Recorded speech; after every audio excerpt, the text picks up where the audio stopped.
नमस्कार, मैं हर्ष भारद्वाज और आप सुन रहे हैं ऑडियो टॉक। एपिसोड नंबर 3 है जहां पर आज हम बात कर रहे हैं रूस और यूक्रेन के युद्ध पर।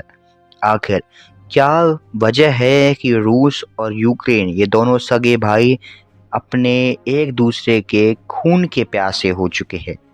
कई सवाल हैं यहाँ पर, जैसे रूस ने यूक्रेन पर हमला क्यों किया? रूस के राष्ट्रपति व्लादिमीर पुतिन के एक कदम से दुनिया टेंशन में क्यों आ गई?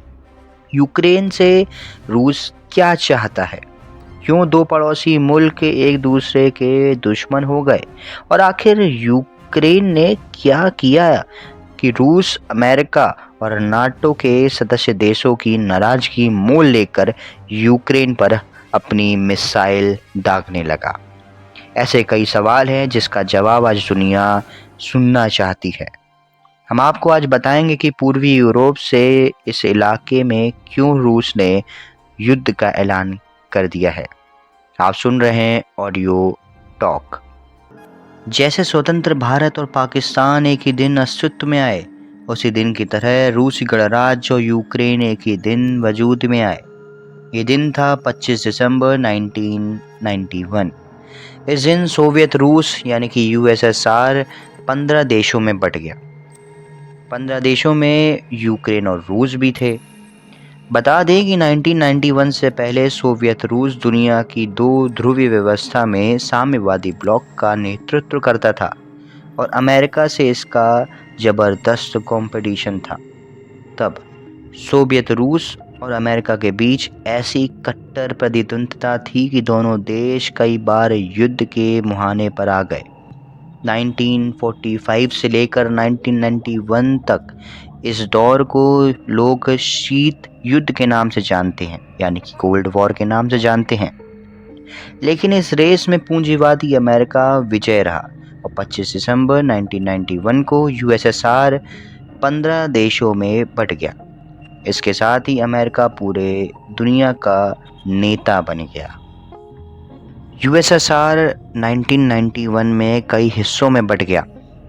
कई रूसियों ने इस घटनाक्रम को अपना अपमान समझा और पानी के घूंट की तरह पी गए, क्योंकि यूएसएसआर में शामिल रहे 15 रिपब्लिक देशों का नेता रूसी गणराज्य ही था और उसे ये बात काफ़ी अखर रही थी कि तब रूस की हालत काफ़ी कमज़ोर थी। उसे ना चाहते हुए भी अपने साम्राज्य का पतन बर्दाश्त करना पड़ा।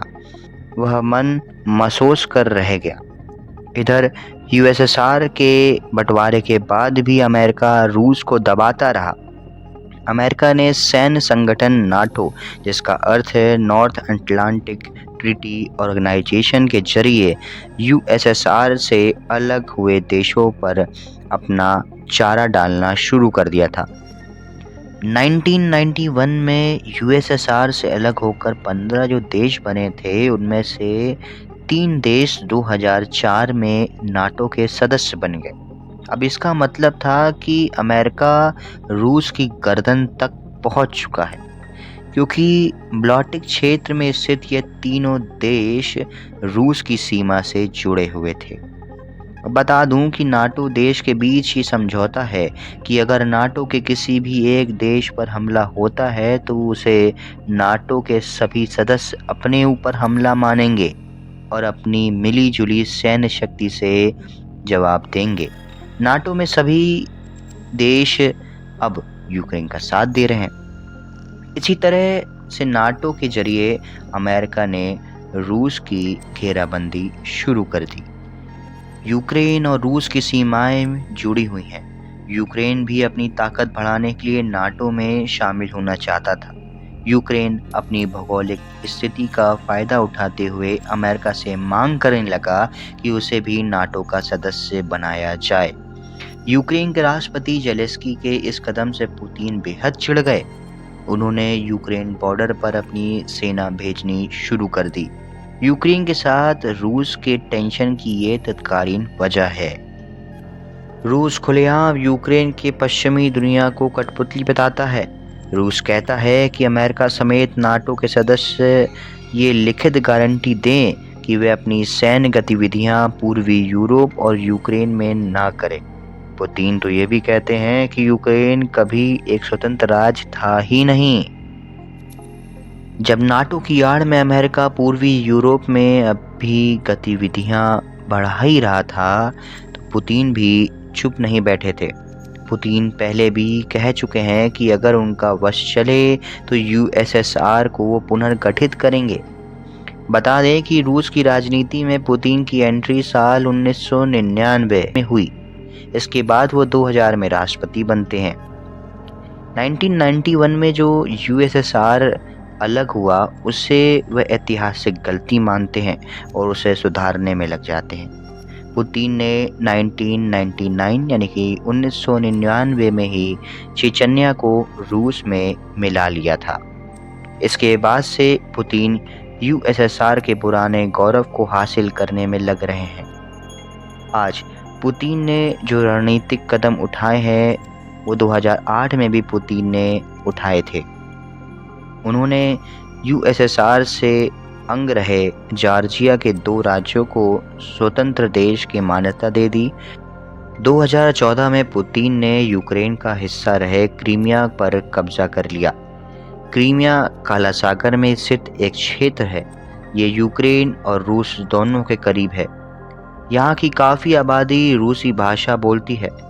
पुतिन ने पहले यहाँ रूसी समर्थक सरकार बनवाई, फिर अपनी सेना भेजकर इस इलाके पर कब्जा कर लिया। क्रीमिया पर रूसी कब्जे ने अमेरिका और नाटो को टेंशन में डाल दिया। अमेरिका को समझ में आ गया कि अगर रूस को ना रोका गया तो यूक्रेन का स्वतंत्र अस्तित्व भी खतरे में आ सकता है। इसलिए यूक्रेन को नाटो में मिलाने की कोशिश होने लगी, लेकिन पुतिन इसका विरोध कर रहे थे। दरअसल यूक्रेन की आबादी में रूस का व्यापक प्रभाव है।